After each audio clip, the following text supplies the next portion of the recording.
E aí, falando sobre Tesouro Direto e falando sobre risco Brasil, meu assunto é déficit público. Meu Deus. Crescendo, não só no Brasil, crescendo no mundo, mas nosso foco é aqui no Brasil.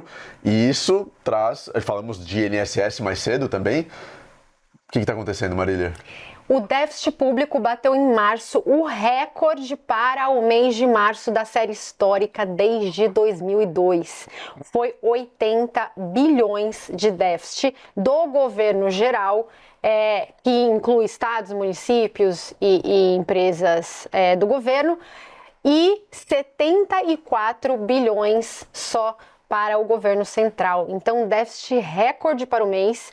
Só isso, se você somar todo o déficit desse ano, já dá 1% do PIB nos últimos 12 meses, né? Acumulado nos últimos 12 meses, já chegamos num déficit de 1% do PIB, sendo que a meta do arcabouço fiscal para esse ano era um superávit de 0,25%. E estamos em ano de eleição. Exato. Sabemos que ano de eleição os governos gostam, todos os governos gostam, Estados e municípios, o governo central federal gostam de abrir o bolso, gostam de gastar mais. Então esses dados podem piorar nos próximos meses, ou esse acumulado frente ao PIB pode piorar. E isso reduz a potência da política monetária no país, né? Porque você pode ter juros altos, não adianta juros altos se o fiscal não responde.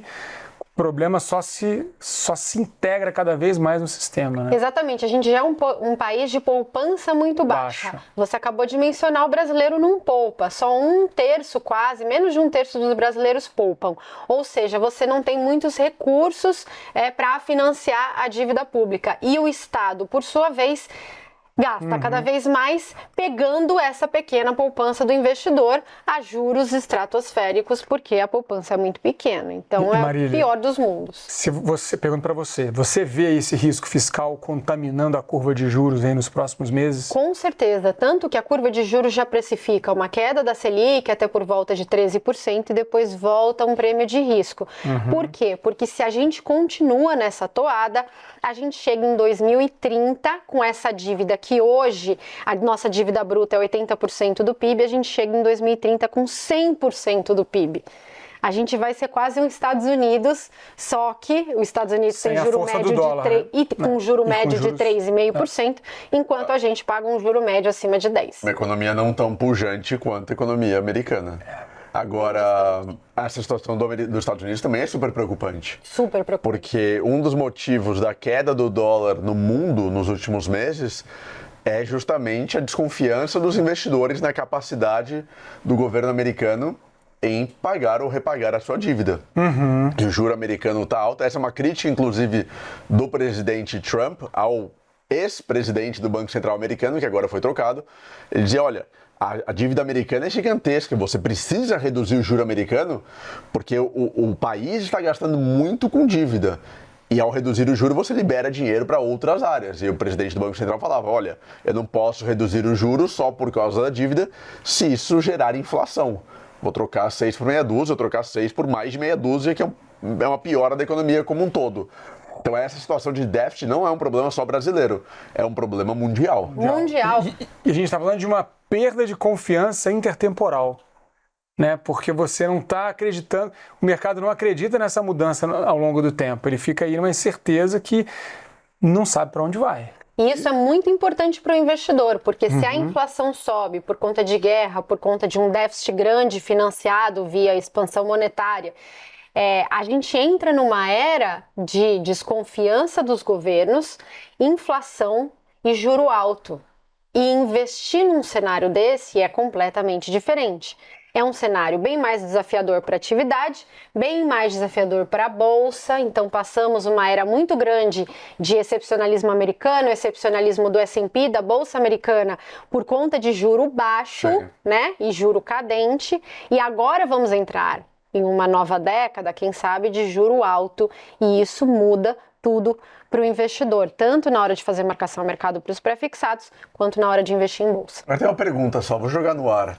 Você falou duas palavras assim, que ele vai falar. Que me tocam o coração, que é expansão monetária.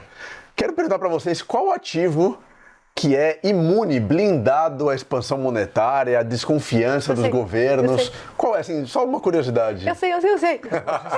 Bitcoin. Aí. Bitcoin é imune. Mas não, brincadeiras à parte, ou não tão à parte, essa desconfiança crescente em todos os governos, esse déficit público crescente em todos os países, é justamente o que trouxe, ou que embasou a criação do Bitcoin lá em 2008. Claro que os motivos não tinham déficit público tão grande, eram outros motivos, saindo da crise financeira de 2008, mas esse é um dos motivos, ou um dos grandes discursos do Bitcoin. Nós, cidadãos, não podemos depender que o nosso patrimônio seja desvalorizado por decisões de políticos brasileiros ou de políticos americanos. Centralizado em qualquer lugar. O que acontece nos Estados Unidos, o que acontece no Oriente Médio, impacta o nosso dinheiro aqui. A gente não consegue votar em políticos americanos do Oriente Médio. Então, como que eu posso me proteger da expansão monetária descontrolada no mundo inteiro e nas decisões de políticos que não estão alinhadas aos meus interesses de proteção patrimonial? E é o risco global de dominância fiscal, né? Exato. Quer dizer, você chegar num nível de dívida global tão grande que a política monetária não faz mais nenhum efeito. Você sobe a taxa de juros, você piora a sua dívida, então você piora o câmbio, isso gera mais inflação, então você sobe juro e gera mais inflação. Então você está num cenário quase global de dominância fiscal. A saída é o nosso querido Bitcoin, ou o ouro também, né? Não, ouro é passado.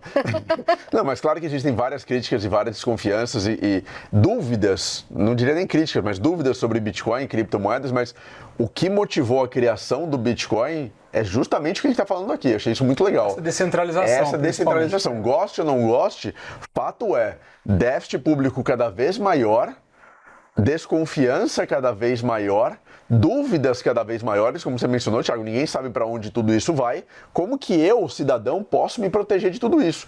Como que eu posso proteger o dinheiro que eu poupei, que eu guardei a vida inteira, para não ser desvalorizado, para não ser consumido pela inflação? Eu preciso de um ativo diferente, um ativo que não esteja correlacionado a tudo isso.